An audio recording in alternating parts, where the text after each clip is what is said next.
55 feet underground. Floyd Collins has been trapped for 2 weeks. A rock pins his leg. Water drips onto his face. Above ground, 50,000 people have gathered to watch the rescue. Vendors selling hot dogs, families taking photos, radio broadcasts going live to millions. They came on a highway that didn't exist 10 years earlier. A highway Floyd died trying to reach. The man who built that highway, Carl Fisher, will die broke in 14 years. The highway itself will be erased, replaced by interstates that bypass every town built along it. And Floyd's body will spend the next 60 years as a roadside attraction. This is the story of the Dixie Highway, a road that connected the Midwest to Florida, transformed the South, and taught America a lesson about what happens when your survival depends on traffic passing through. Carl Graham Fisher was born half-blind in Greensburg, Indiana, in 1874, with astigmatism so severe he could barely read. He dropped out of school at 12. By 17, he was running a bicycle shop. By 27, he'd made a fortune selling carbide headlights that let automobiles see in the dark. By 35, he'd built the Indianapolis Motor Speedway, the Brickyard, and filled it with 80,000 screaming fans watching the first Indy 500. Fisher didn't think small. He couldn't. His vision was too poor to see details, so he saw only the big picture, painted in broad strokes of ambition that terrified prudent men and thrilled dreamers. "I just like to see the dirt fly," he told his wife Jane. In 1912, Fisher convinced the leaders of the automotive industry to finance the Lincoln Highway, the first paved road from New York to San Francisco. It was such an audacious success that by 1914, Fisher was already dreaming bigger. A north-south highway from Chicago to Miami, connecting the industrial Midwest to the winter paradise of Florida. A road that would carry northern tourists south in winter and southern goods north in summer. A highway that would break the railroad monopoly and put America on wheels. He called it the Dixie Highway. At the Fourth American Road Congress in Atlanta in November 1914, Fisher stood before governors, mayors, newspaper editors, and business leaders from 8 states. He painted a picture, an unbroken route through the mountains, across rivers, into Florida sunshine. A road where you could climb into your car in Detroit and actually drive, straight to Miami Beach without breaking down in mud or getting lost on unmarked tracks. The crowd believed him. Indiana Governor Samuel Ralston pledged his support. W.S. Gilbreth, a road booster from Michigan, saw the potential to link Detroit and Canada into the network. Georgia editors Clark Howell and William T. Anderson started printing editorials making the case. Judge M.M. Allison of Chattanooga offered his city as headquarters. By April 3, 1915, more than 5,000 boosters crowded into Chattanooga for the first meeting of the Dixie Highway Association. Fisher's vision had become a movement too big to stop. But Fisher had already moved on to his next gamble. In 1912, he'd visited Miami and seen something nobody else could see. Potential in 3,500 acres of mosquito-infested mangrove swamp between Miami and the ocean. His wife Jane remembered it clearly, mosquitoes blacking our white clothing. She wondered crossly what Carl could possibly see in such a desolate place. But Carl was seeing visions. He pulled a stick, peeled it clean, and drew in the damp sand a plan of streets and buildings that didn't exist yet. "Lincoln Road will become one of the most beautiful shopping streets in the world," he declared. It would take 10 years and millions of dollars. Palmetto roots were almost impossible to uproot, even with mules, chains, and grappling hooks. But Fisher had transformed swampland into Miami Beach, and he needed the Dixie Highway to bring tourists to his creation. The highway and the beach were 2 parts of the same dream: move people south, show them paradise, make them want to stay. Fisher argued that the Dixie Highway would do more good for the South than if they should get 10 cents for their cotton. He was right. The highway would reshape, The Dixie Highway Association had big dreams, but almost no money. This wasn't a federal project. There were no government funds. The highway boosters were great at promoting, but couldn't pay for construction. What they had was enthusiasm, and the desperation of small towns that understood what being bypassed would mean. W.O. Saunders, a North Carolina journalist with a sharp eye and sharper pen, looked back years later at what it meant to drive from the Midwest to Florida before the Dixie Highway. There was no direct inland route. The Appalachians stood in the way. If you wanted year-round travel to Florida, you had to drive hundreds of miles in the wrong direction. 625 miles to Washington, D.C., then another 610 to Asheville, North Carolina, before you could even turn toward Florida. Even the short way from Cincinnati to Asheville was more than 400 miles of rutted, loose gravel, often impassable when wet. Every town along or near the proposed route wanted in. In Kentucky, counties competed fiercely. Saunders captured the desperation perfectly. Kentuckians of all classes, white-collar, blue-collar, everything in between, labored to get out of the mud, pulling together funds and manpower to drag their roads into the modern age. In Georgia, the fight between Rome and Dalton to secure a spot on the highway became legendary. Rome argued it had the resources to build faster. Dalton insisted it had the shortest, most direct path. The association approved both. That pattern repeated everywhere. When towns fought over routing, the association just added more branches rather than pick winners. Judges, editors, and business leaders lobbied through newspaper columns and state houses. Farmers donated land. Counties floated bonds to raise money for paving. Some towns held parades to celebrate being added to the route.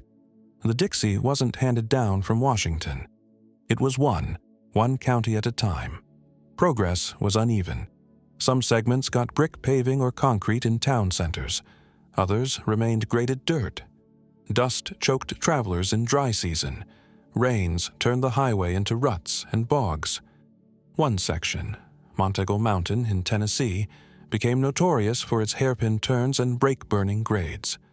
Judge Allison called it the last link, a white-knuckle challenge that had to be conquered to make the dream real.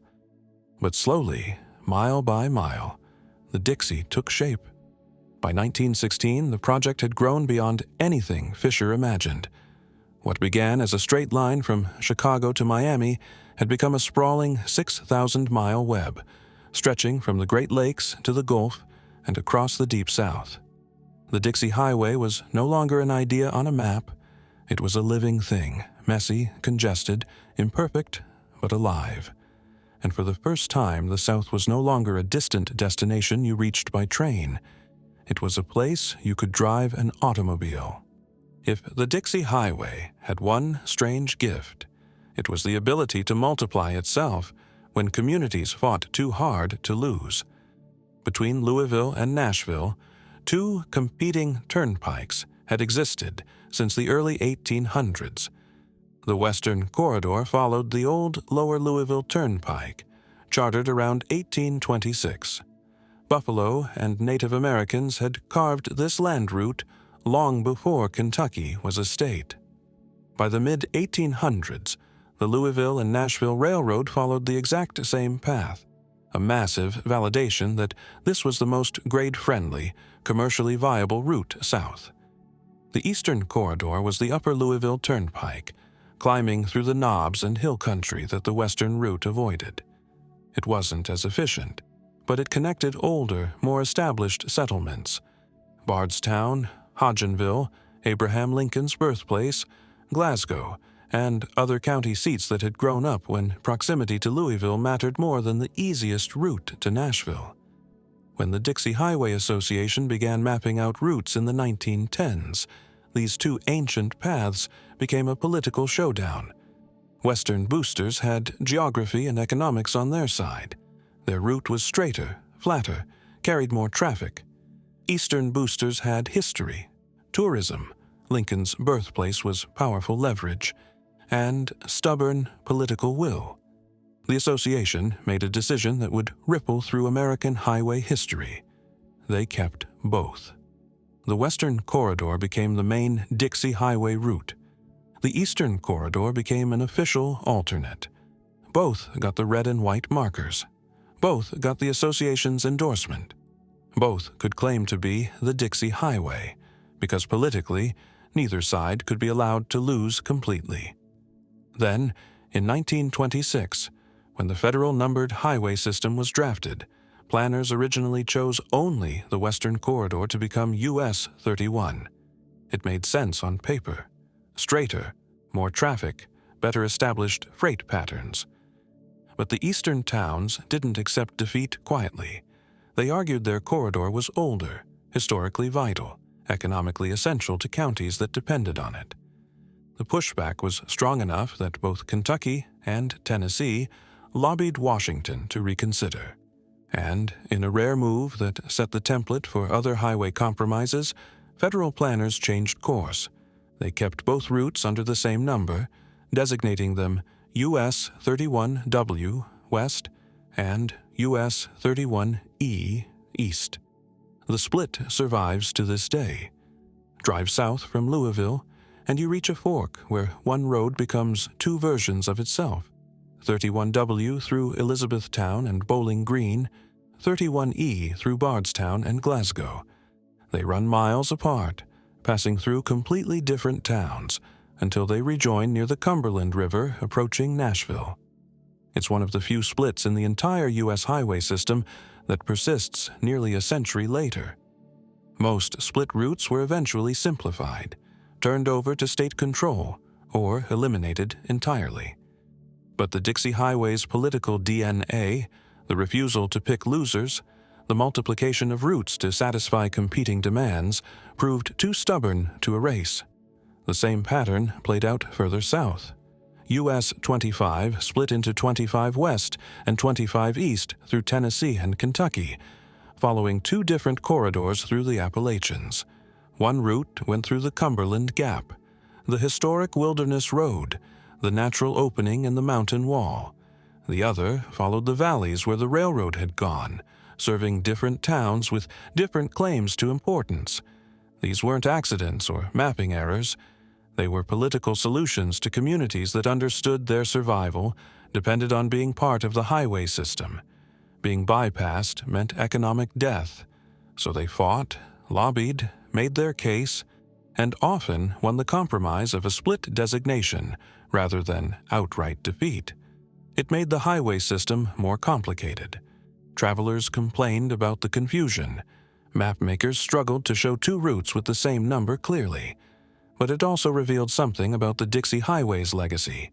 Roads weren't just transportation infrastructure. They were economic lifelines, and communities would fight like hell to keep them. But if the Dixie Highway's political battles were won through compromise, its physical battles were won through sheer determination. And nowhere was that more apparent than Monteagle Mountain.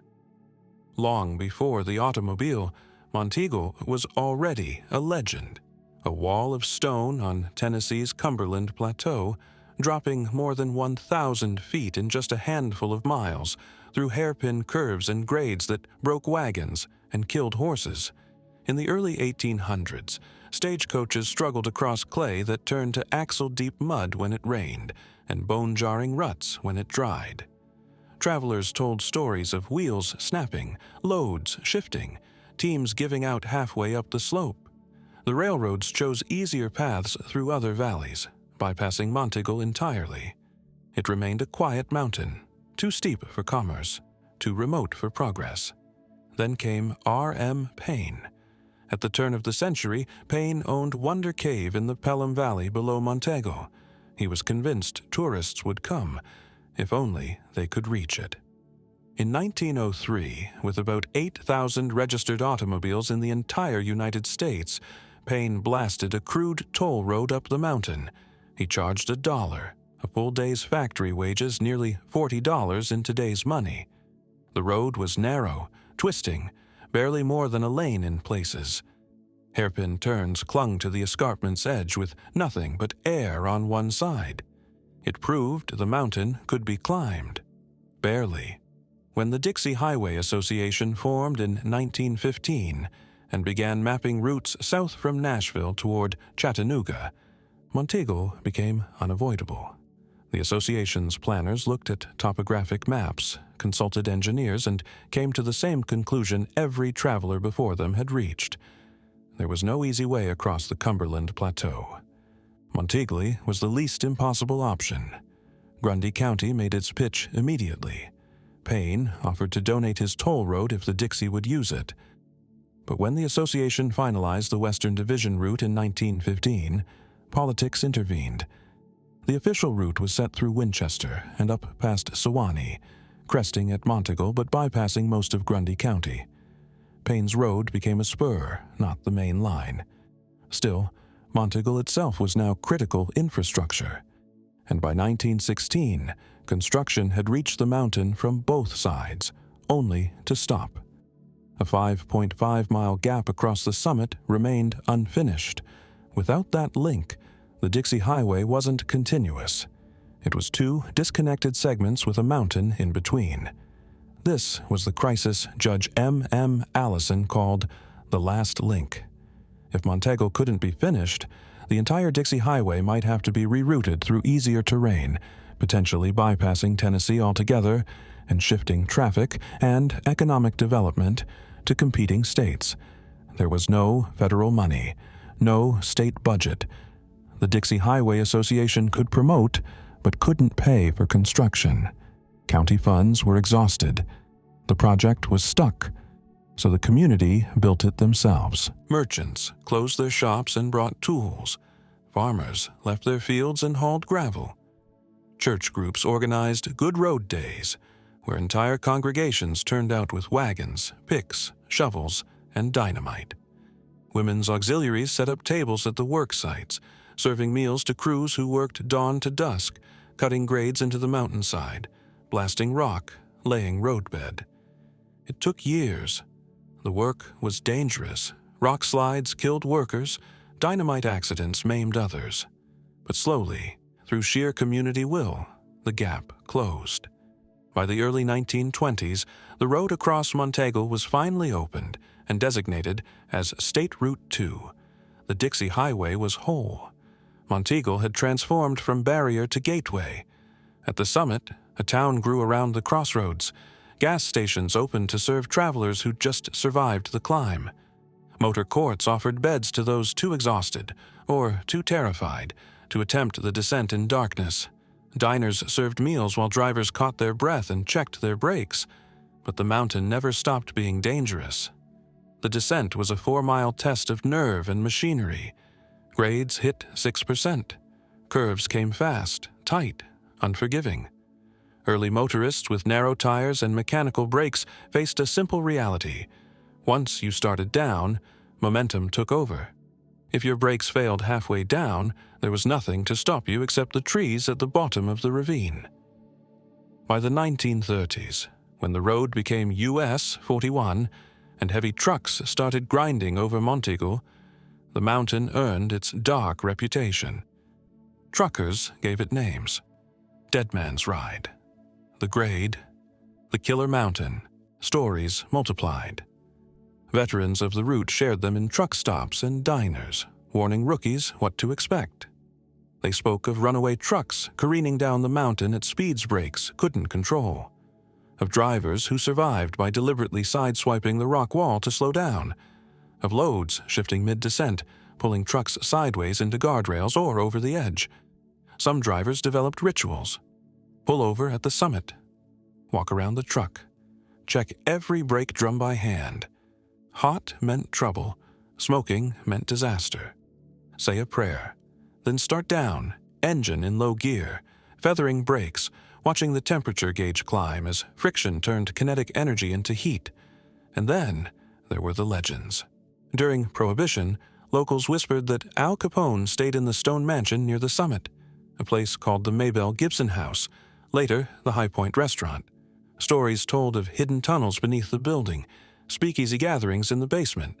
Capone's men posted as lookouts, while bootleg whiskey moved through mountain roads the law couldn't patrol. One story became local gospel.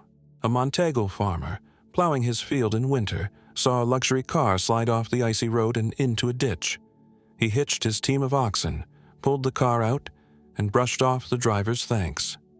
The man reached into his coat, handed the farmer a cigar, and said, "My name's Al Capone. You ever need anything, you call on me." For decades, people dismissed it as mountain myth. Then, in 1997, researchers working on historic registries uncovered photographs from the 1920s. A luxury automobile being towed up Monteagle by a team of oxen, crowd gathered, snow on the ground. The car matched descriptions of vehicles Capone was known to use. The date aligned with periods when Capone was traveling between Chicago and Florida. Maybe it wasn't just a story after all. Monteagle became more than a highway. It became myth. Johnny Cash sang about it in 1990. The Ballad of the Harp Weaver, channeling a trucker's voice, gripping the wheel, praying the devil won't take his soul on the descent. Jerry Reed referenced it in The Legend for Smokey and the Bandit in 1978. The breakneck fear of a rig flying down the grade, brakes smoking, load shifting, eternity, one wrong move away. Even after Interstate 24 was built in the 1960s with modern engineering, broader curves, gentler grades, multiple runaway truck ramps, Monteagle never lost its mystique. The interstate tamed the worst dangers, but signs still warn 6% grade next 4 miles.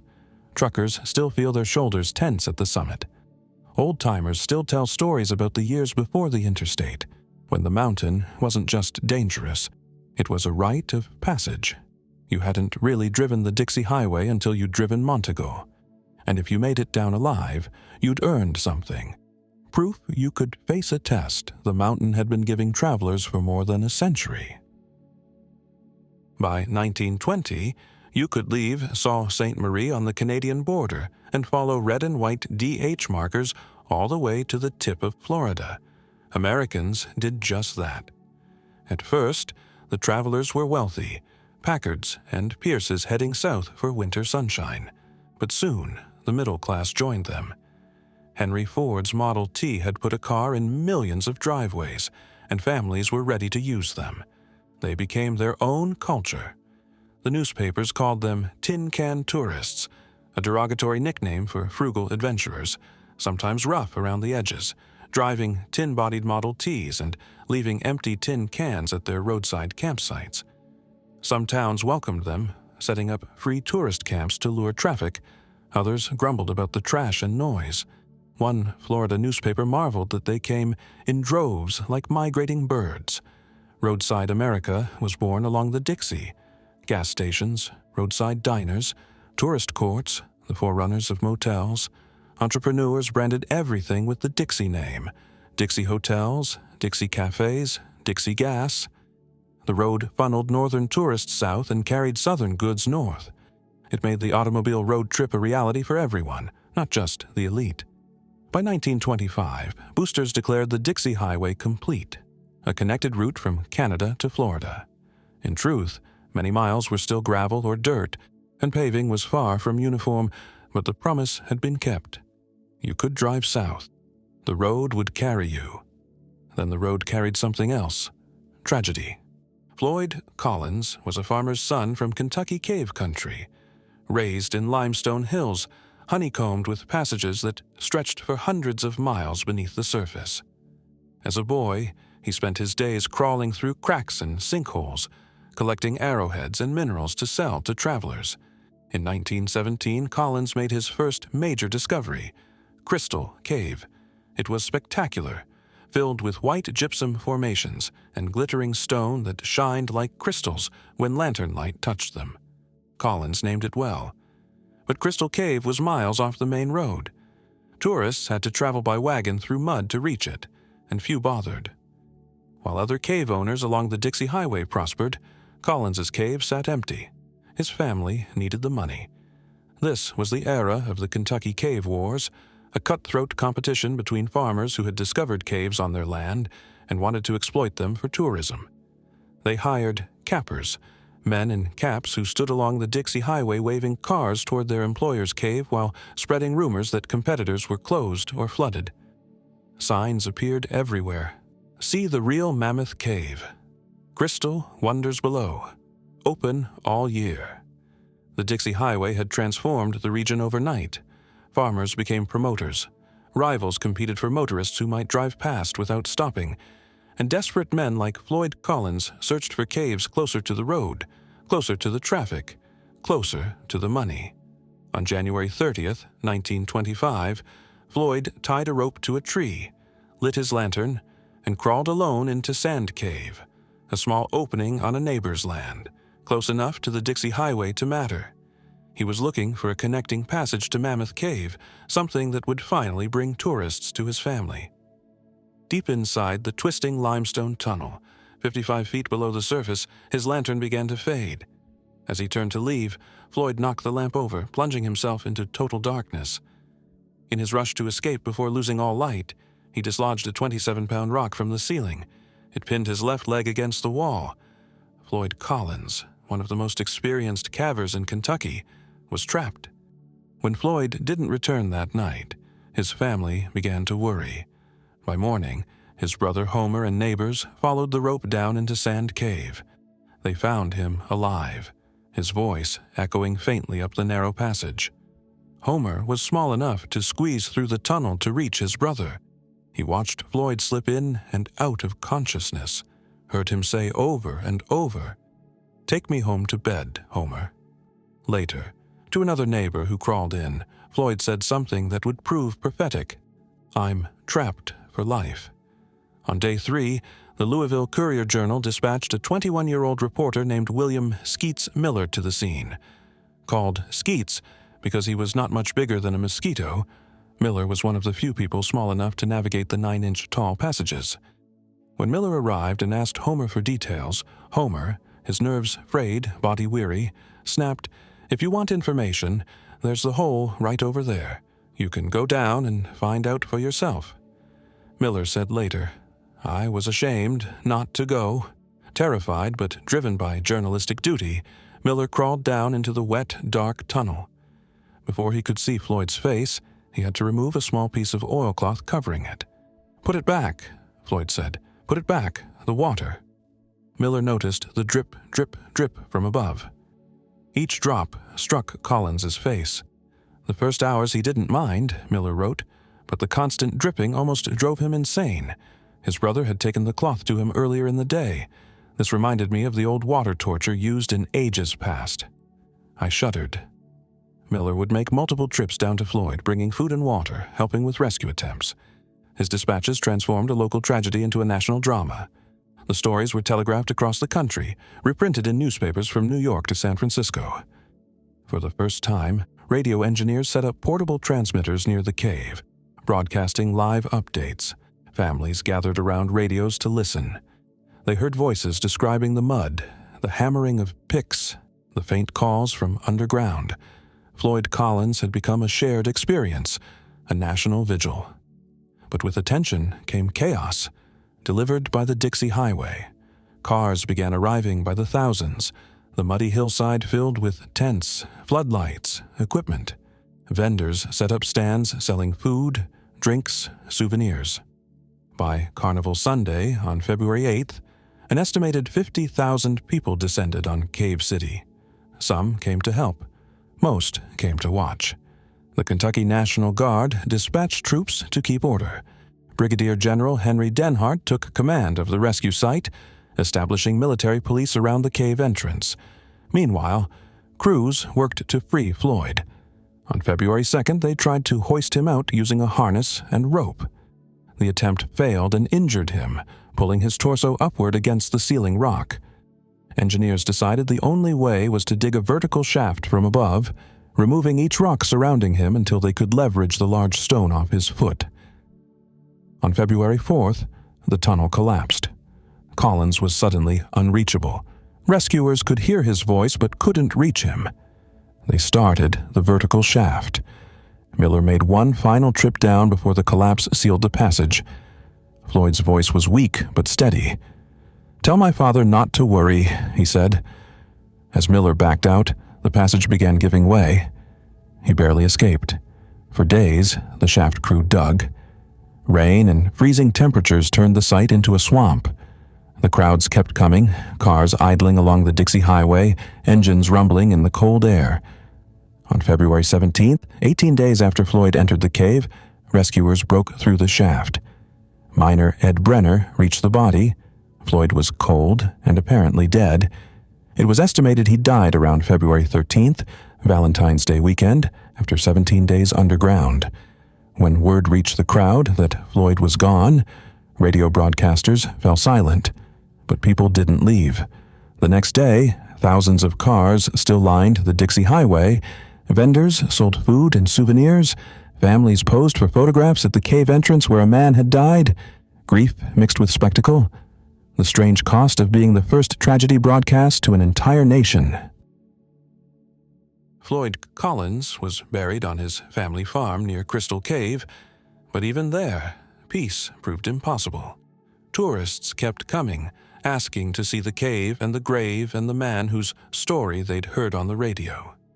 In the late 1920s, Crystal Cave was leased and promoted as a roadside attraction. As part of the marketing, Floyd's body was exhumed and moved inside the cave, displayed in a glass-topped coffin. Visitors paid admission to walk past it. In 1929, the coffin was broken open and the body stolen. It was later recovered nearby, missing a leg. No one was ever charged, yet the tours continued. Crystal Cave became a morbid stop along the Dixie Highway, now redesignated as U.S. Route 31W. What began as a story of courage and desperation had been debased into commerce. The greed and rivalry that defined the Kentucky Cave Wars outlasted the man who wanted nothing more than a fair chance to earn a living. Floyd's body wouldn't find permanent rest until 1989, when the National Park Service finally reburied him at Mammoth Cave Baptist Church Cemetery. 64 years after his death, Floyd Collins finally came to rest on the ground above the caves that had defined his life. His story revealed a darker side of the Dixie Highway's promise. Opportunity and desperation often shared the same road. Floyd wasn't driven by fame. He was driven by the highway itself, the chance to be seen by travelers passing by, the promise that proximity to the road meant prosperity. In the end, the road brought him spectators, not customers. Tragedy, not success. While Floyd Collins died underground in Kentucky, Carl Fisher was building his Florida paradise. Miami Beach rose from the mangroves. Lincoln Road became exactly what Fisher promised, one of the most beautiful shopping streets in the world. Lots that sold for $700 per foot in 1937 had been swampland 20 years earlier. The Dixie Highway funneled tourists south exactly as Fisher intended. Families drove down his highway to his beach. The two projects fed each other perfectly, but Fisher's personal life was collapsing. His baby died in the first week of life. His wife Jane, hoping to pull him out of depression, adopted a child. Fisher wanted nothing to do with the child, wouldn't give the child his name. "We had entered separate worlds, Carl and I," Jane said later, "and neither would hold for us anything we really wanted. I went in for society in a large way. Carl started drinking. Then, in 1926, a hurricane struck Miami. It flattened most of what Fisher had built. The Florida land boom collapsed. Fisher's fortune vanished almost as quickly as it had grown. He tried to rebuild. He started another development at Montauk Point on Long Island. But the money was gone. The Depression hit. His projects failed. On July 15, 1939, Carl Graham Fisher died nearly penniless in Miami. The man who had built the Indianapolis Motor Speedway, financed the Lincoln Highway, created the Dixie Highway, and transformed Miami Beach from swampland to resort destination, died with almost nothing. He's often remembered more for his failures than for the roads he built that changed America. Before Fisher's death, before the Depression, before Floyd Collins died underground, the Dixie Highway had already begun to lose its identity. In 1926, the United States government implemented a numbered highway system, replacing colorful named auto trails with black and white route shields.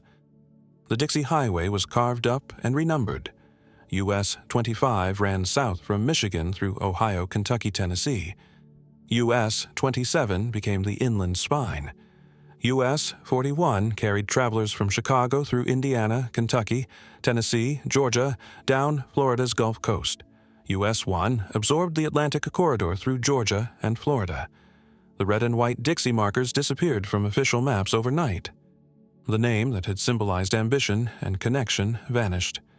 The Dixie Highway Association, its mission finished, quietly disbanded in 1927.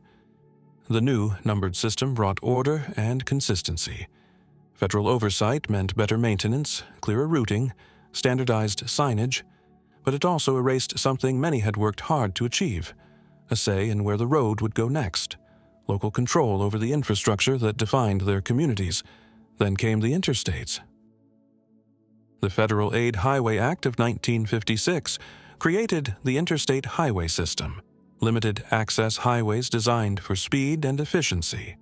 No stoplights, no towns, no friction, straight lines connecting major cities, bypassing everything in between. The philosophy was clear. Speed and efficiency matter more than passing through towns. It made sense. Interstates saved time, fuel, accident risk. They were objectively better engineering, but they contradicted everything the Dixie Highway stood for. The Dixie went through towns, encouraged stopping, fostered local commerce. The interstate went around towns, discouraged stopping, prioritized flow. When Interstate 75 opened, paralleling much of the old Dixie route, traffic shifted almost overnight. Truckers took the interstate. Families took the interstate. Long-distance travelers took the interstate. The towns along the old Dixie Highway watched the traffic disappear. Diners closed. Motels boarded up. Gas stations shut down. The roadside America that had been born along the Dixie, built on the assumption that cars would keep passing through, died when the cars stopped coming. It wasn't sudden. It was gradual, inexorable. A town might see 20% less traffic one year, 40% the next. Businesses held on, hoping traffic would return. It didn't. Property values fell. Young people left for cities with jobs. Main streets hollowed out. The poison moment wasn't a crash or a collapse. It was a quiet realization, spreading from town to town along the old route. The highway doesn't go through here anymore. That was the betrayal. The road that built us left. Drive through Georgia today, and you'll still see it. Old Dixie Highway on green street signs, often running parallel to US 41. In Florida, the name lingers on frontage roads and business strips along US 1. In Michigan, the Dixie Highway still cuts through Detroit suburbs, tracing the route south from Saginaw. Even a century later, locals still call it by the name Carl Fisher gave it. Historical markers and heritage groups keep the memory alive. Antique car clubs retrace its path on driving the Dixie tours. The Dixie Highway brought people together. It carried them out of the mud, over the mountains. And for many families, both poor and African American, looking for better opportunities, it carried them to good-paying jobs in the North during the Great Migration. The cultural footprint is stubborn. The Dixie Highway helped turn road tripping into a middle-class pastime long before interstates made it routine. It pioneered roadside America, motels, gas stations, diners. It connected northern tourists with southern beaches, farms, and towns. It funneled new money into communities that had once been days away from the nearest city by wagon. But its legacy is complicated by what came after. Floyd Collins died chasing the Dixie Highway's promise. Carl Fisher died broke, his fortune consumed by the very projects the highway enabled. Thousands of towns that flourished along the route watched their economies collapse when traffic bypassed them. The lesson the Dixie Highway teaches isn't motivational. It's structural. When infrastructure is optimized for speed, it stops serving places. Towns that depended on friction, on travelers stopping, eating, sleeping, buying gas, disappear when friction is eliminated. The old approach treated highways as threads stitching communities together. The new approach treats them as channels moving traffic as efficiently as possible between points. One philosophy serves places, the other serves flow. The difference is every boarded motel along the old route, every closed diner, every main street with more empty storefronts than open shops. The Dixie Highway is still out there if you know where to look, hiding in plain sight. A faded name on a street sign, a quiet, two-lane road shadowed by the interstate's roar. A reminder of a time when the dream of the open road was still new, when a network of determined towns and travelers stitched themselves into history, one county at a time. Carl Fisher's vision transformed the South. The highway he championed carried millions of people to new lives, new opportunities, new destinations. It broke the railroad monopoly. It made Florida a winter paradise. It connected the industrial Midwest to the agricultural South in ways that reshaped both regions. But it also taught a harder lesson. Proximity to the road doesn't guarantee prosperity. When the highway moves, so does the money. When traffic patterns shift, communities built around one assumption, travelers will keep passing through, face an existential crisis they can't solve by themselves. Floyd Collins understood this. That's why he died 55 feet underground, searching for a cave closer to the Dixie Highway, close enough to catch the eye of passing travelers.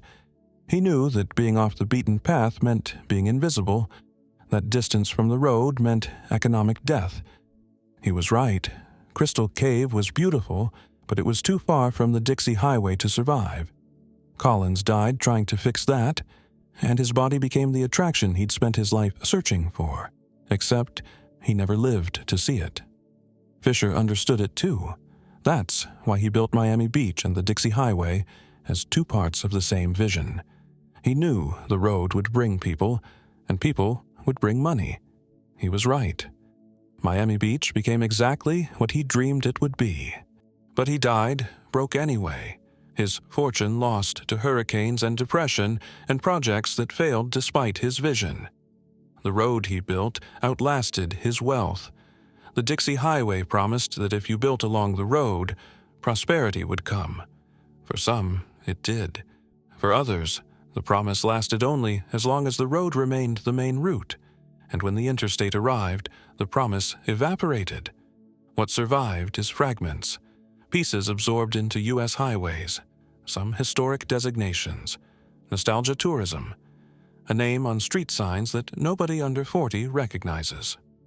What died was the continuous route, the economic ecosystem, the identity of the highway town, places that existed because cars had to pass through them, places that disappeared when cars could pass around them instead. And somewhere in the limestone darkness beneath Kentucky, in passages Floyd Collins explored a century ago, the caves still wind through the bedrock, connecting passages nobody sees, creating networks nobody maps, promising beauty to anyone brave enough or desperate enough to crawl into the dark. The Dixie Highway was built by people like Collins and Fisher, dreamers and gamblers who saw potential where others saw obstacles, who believed that proximity to the road meant everything, who were willing to risk everything on that belief. Some of them were right. The highway did bring prosperity, did connect communities, did change the South forever. Some of them died trying, trapped underground, broke in Miami, watching their towns hollow out when the traffic stopped coming. The highway promised everything. It delivered for a while, then it moved, and everything built on the promise had to decide, adapt or die. The Dixie Highway is a ghost now, but ghosts have lessons, and this one teaches that roads don't just connect places, they create dependencies. And when those dependencies break, the places built on them rarely survive. The name survives on signs.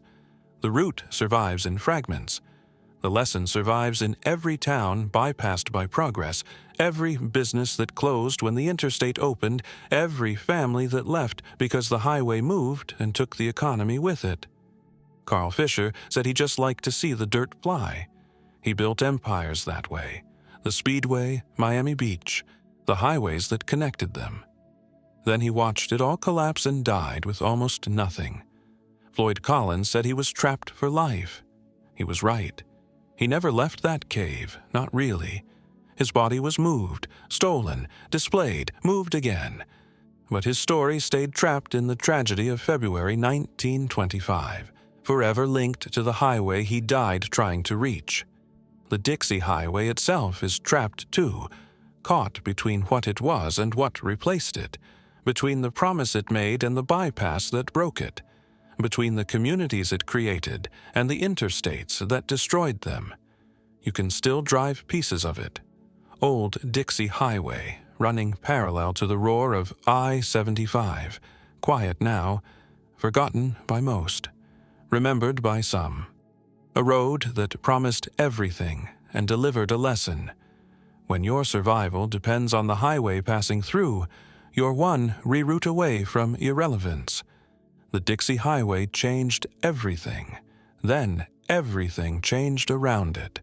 And the road that once stretched from Canada to Florida, carrying dreams and desperation in equal measure, became what all great highways eventually become, history hiding in plain sight, waiting for someone to notice it's still there.